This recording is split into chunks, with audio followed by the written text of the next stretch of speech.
नमस्कार। The pillar के लिए मैं राजवीर सिंह सोलंकी। आज हम बात करेंगे सबसे हॉट सीट के उपचुनाव की, जो राजस्थान के खींवसर यानी नागौर जिले और नागौर लोकसभा क्षेत्र में आने वाली खींवसर विधानसभा की है। यहाँ गुरु चेले की टक्कर तो है ही, और कौन चक्रव्यूह फंसा है? ये चक्रव्यूह है, महाभारत का चक्रव्यूह में अभिमन्यु फंसा था। वही स्थिति, सेम स्थिति आज हनुमान बेनीवाल की है। अपनों के बीच अपनों ने चक्रव्यूह में फंसाया है। साथ ही साथ सती सावित्री की कहानी सुनी होगी आपने, जो यमराज से अपने पति को लौटा के लाई थी मौत के बाद। ऐसी ही कहानी खींवसर की है। कोई बहुत ज़्यादा अंतर नहीं है, क्योंकि लिखने वालों ने बस अच्छा लिखा है। और दोनों कहानियों को जोड़ करके खींवसर की उपचुनाव जो विधानसभा में होने वाला है, हॉट सीट क्यों बनाई है, बात करेंगे।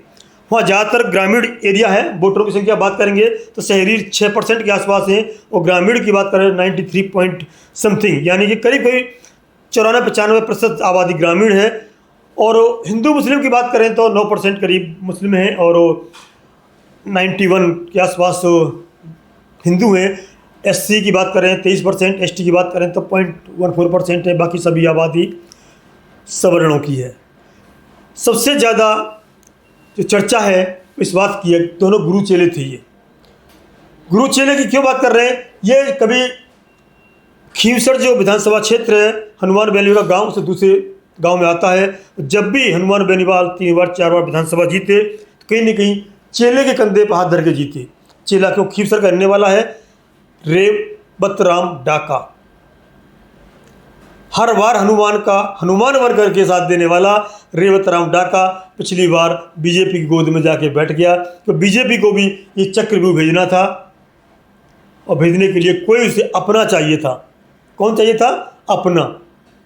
हनुमान बेनीवाल का चेला, हनुमान का हनुमान। और वही हुआ, हनुमान का हनुमान टूट गया और बीजेपी से हनुमान के सामने खड़ा हो गया, और 2500 के आसपास बेनीवाल जीत गए। लेकिन लोकसभा चुनाव में कांग्रेस से पैक्ट करके फिर लोकसभा पहुंच गए और सीट खाली हो गई। अब उपचुनाव की स्थिति है। पिछली बार भी सेम स्थिति थी। हनुमान बेनीवाल खींवसर से विधायक बने थे, फिर लोकसभा पहुंच गए। उपचुनाव हुआ तो उसमें उनका भाई चुनाव लड़ा था, लेकिन इस बार सब जनता ने इकट्ठा होकर के भाई के बजाय पत्नी को, ये देख लीजिएगा, कनका देवी, ये कनका देवी है जो वहाँ से उपचुनाव लड़ रही है। तो स्थिति क्या है उस पर चर्चा करेंगे। हनुमान बेनीवाल क्यों इस चक्रव्यूह में? पूरा चक्रव्यूह है, देखिए आप ये। और ये बताया मैंने कि यमराज के पास से लौटाना पड़ेगा कनका बेनीवाल को। हनुमान बेनीवाल की जो जीत है ना, चक्रव्यूह में फंसी हुई है, यमराज से लानी पड़ेगी। इतना मुश्किल है कनका बेनीवाल के लिए इस बार खींवसर का चुनाव का मैदान जीतना। तो दो कहानियों से इसलिए रिलेट किया है कि अपनों ही नहीं अपनों को घेर डाला है इस चक्रव्यूह में। कभी हनुमान की तरह हनुमान के साथ रहते थे, आज वो हनुमान के सामने चक्रव्यूह में फंसाने के लिए खड़े हैं। जो चक्रव्यूह अभिमन्यु को फंसाया था, अपनों ने फंसाया था। और एक बात बता दूँ आपको मैं, सबसे बुरी बात थी अभिमन्यु की मौत के बाद, आपको पता होगी, गरीबों में मरे हुए में लात मारी थी। ऐसा तो कर नहीं हो सकता, क्योंकि हनुमान बेनीवाल वो शख्सियत हैं, एक फ़ोन तो करे कोई आदमी, उसे काम आते हैं। आज खींवसर की जो सड़कें हैं, बिजली है, पानी है, जो 90% सुविधाएं हैं, हनुमान बेनीवाल की जीता जाता उदाहरण है कि उन्होंने वह व्यवस्थाएं कराई हैं। अब बात आती है कौन कौन उसको घेरने के चक्कर में। नाम लिखता हूँ, मुझे कोई दिक्कत नहीं है। पूरी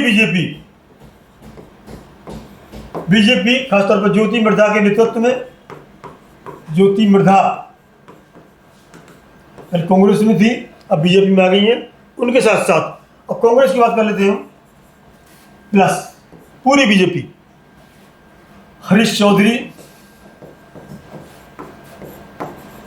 ये जो हनुमान बेनीवाल को इस चक्रव्यूह में फंसाना चाहते हैं उनकी बात कर रहा हूं मैं।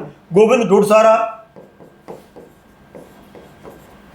जो आपने देखा होगा, डोडसारा का एक स्वाफी लेते हैं और जो घुमाते हैं उसको, वो डोडसारा। हनुमान बेनीवाल ने बोल दिया था, स्वार्थी घुमाने से काम नहीं होते, काम जमीन पे करने पड़ते हैं। उन प्रतिक्रिया में कहा था कि हमारे सांसद हैं, इंडिया गठबंधन के सांसद हैं, कुछ नहीं बोलूँगा मैं। लेकिन वो बोल नहीं रहे, कर रहे हैं। यहाँ पे चक्रव्यूह फंसा रहे हैं वो।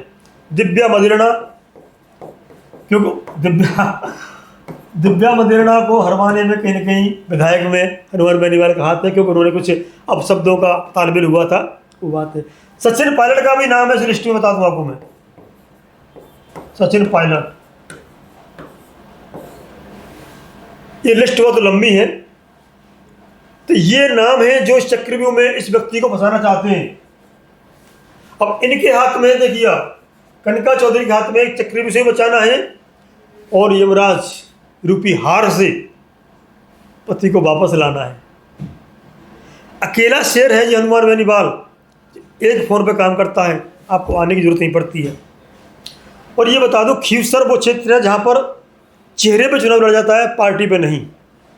पार्टी पीछे रहती है, चेहरे आगे रहते हैं। तो ये सबसे बड़ा वहाँ की खासियत है खीवसर विधानसभा की। एक और बता दूं मैं आपको, सत्ता से लड़ने वाला, टकराने वाला, वसुंधरा राजे सिंधिया के सरकार में सरकार को ललकारने वाला, वसुंधरा को ललकारने वाला अकेला शेर हनुमान बेनीवाल। उसने कई बार कहा है, चाहता तो मैं सत्ता से ले सकता था, मंत्री पद ले सकता था और अच्छा खासा कमा सकता था, लेकिन जनता की भलाई के लिए, जनता की स्वाभिमान की लड़ाई के लिए सत्ता से टकराता रहा। एक और दिलचस्प कहानी सुनाऊंगा आपको मैं। आपने देखा होगा कुछ दिन पहले पहलवानों का प्रदर्शन हुआ था, और पहलवानों का प्रदर्शन उस दिन हिंसा का रूप ले लिया जिस दिन में पार्लियामेंट का उद्घाटन था, और सभी जो खिलाड़ी थे उनको थाने में बंद कर दिया गया। तो महिला पहलवानों को छोड़ दिया गया, पुरुष पहलवान को नहीं छोड़ा। नॉर्थ इंडिया के जितने नेता थे, मैं किसी का नाम नहीं ले रहा, कोई माइक अलार नहीं था बजरंग पूनिया को छुड़ाने गया हो। अकेला शेर था जो नागौर से आया और रात के 11 बजे तक थाने में डटा रहा और बजरंग पूनिया को थाने छुड़ा करके गया। मानते इस बात को?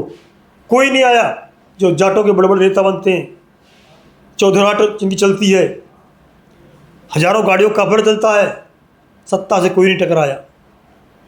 अकेला शेर था, सत्ता से टकराया, थाने से बजरंग पूनिया को छुड़ा के लाया। विनेश फोगाट के साथ जो हुआ था ओलंपिक में, अकेला बंदा था जो पार्लियामेंट में इस मुद्दे को उठाया था।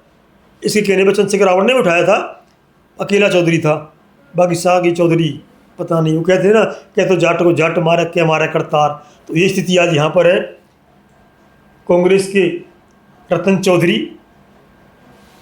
जो IPS हैं, रिटायर्ड IPS, उनकी पत्नी है, और टिकट मिलने के बाद उन्हें कांग्रेस ज्वाइन की है।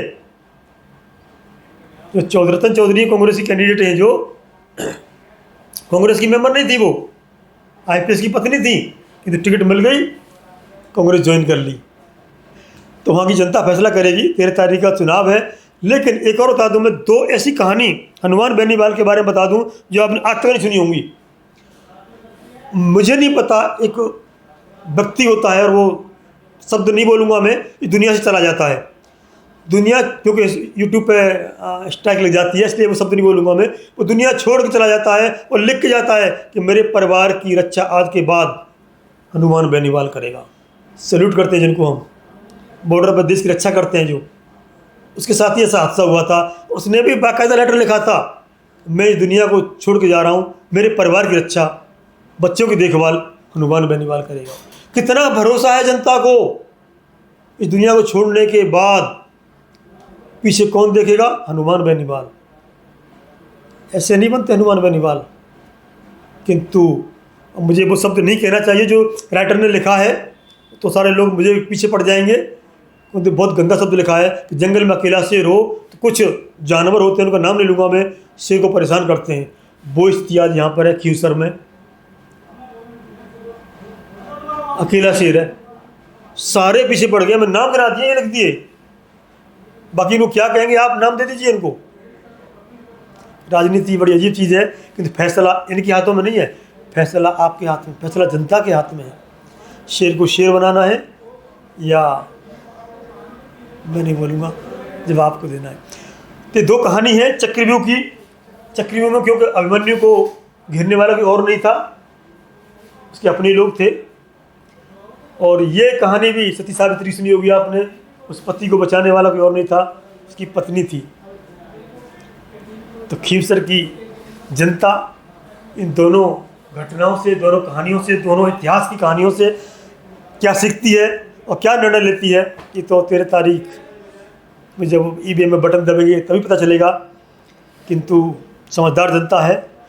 ये व्यक्ति मुंह का थोड़ा सा कड़वा है, गुस्सा वाला है, ये सब कुछ ठीक है, किंतु फ़ोन पे काम करने वाला है। कई वीडियो मैंने पहले भी डाली थी, इनसे मेरी व्यक्तिगत चर्चा हुई है। फ़ोन पे आप बता दो ये समस्या है, फ़ोन पे समस्या हल करता है। फिर कहूँगा मैं कि तो जाट जाट मारे के मारे करतार, और किसी की हिम्मत नहीं है। वो स्थितियाँ बनी हुई है। इस चक्र में मगर फंसता है व्यक्ति। जनता जनार्दन होती है। सती सावित्री वाली कथा कनिका पूरी करती हैं, कनिका बेनीवाल, तो जीत कनिका की होगी। फैसला जनता के हाथ में। तो ये हमने बताया कि कौन कौन सी पार्टियों से कौन कौन से कैंडिडेट उतारे हैं और कौन कौन से समाज के हैं, सभी एक ही समाज के हैं, और कौन कौन लोग हैं जो इसको घेरने की तैयारी में हैं, कौन कौन बदला लेने की तैयारी में हैं। क्योंकि रेवतराम डाका कभी इनके हनुमान के हनुमान थे, वो आज उनके सामने हैं। और क्या जाति समीकरण है, कितने ग्रामीण वोटर हैं, करीब बताया कि 93% से ऊपर ग्रामीण वोटर हैं। सारा दारोमदार ग्रामीण वोटरों पे है। वही 13 तारीख को ईवीएम में बटन दबा करके खींव की भविष्य का बंद कर देंगे। ऐसी और वीडियो के लिए बने रहिए द पिलर के साथ।